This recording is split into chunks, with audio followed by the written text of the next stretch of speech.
Wherever you go, whatever you do, throw a little at it. Omax, Vest and Briefs. அனைவருக்கும் இதயத்தின் பொங்கல் நல்வாழ்த்துக்கள். பொங்கலோ பொங்கல்.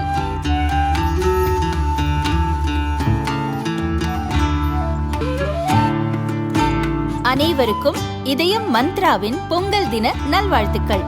பொங்கலோ பொங்கல். தவிக தலைவர் விஜய் கடந்த ஆண்டு செப்டம்பர் 27 கரூரில் பிரச்சாரம் செய்தார். அப்போது ஏற்பட்ட கூட்ட நெரிசலில் சிக்கி 41 பேர் இறந்தனர். இது தொடர்பாக சிபிஐ விசாரிக்கிறது. வழக்கு விசாரணைக்காக கடந்த 12ஆம் தேதி விஜய் டெல்லியில் சிபிஐ அதிகாரிகள் முன் ஆஜரானார். அப்போது விஜயிடம் 7 மணி நேரம் விசாரணை நடந்தது. இரண்டாவது முறையாக இன்றும் விஜய் டெல்லி சிபிஐ அலுவலகத்தில் ஆஜரானார். அவரிடம் தொடர்ந்து 6 மணி நேரம் விசாரணை நடந்தது. அப்போது சிபிஐ அதிகாரிகள் அடுக்கடுக்கான கேள்விகள் எழுப்பியுள்ளனர். கூட்ட நெரிசல் ஏற்பட்ட போதும் பிரச்சாரத்தை தொடர்ந்தது ஏன்? தாமதமாக வந்தது ஏன்? தண்ணீர் பாட்டில் வீசிய போதும் கூட்டத்தை பார்க்கவில்லையா? நெரிசலிலும் வாகனத்தை முன்னே இயக்கியது ஏன்?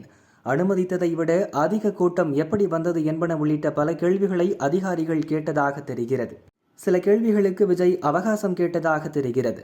அவர் அளித்த சில பதில்களுக்கு ஆதாரங்களை அதிகாரிகள் கேட்டுள்ளனர்.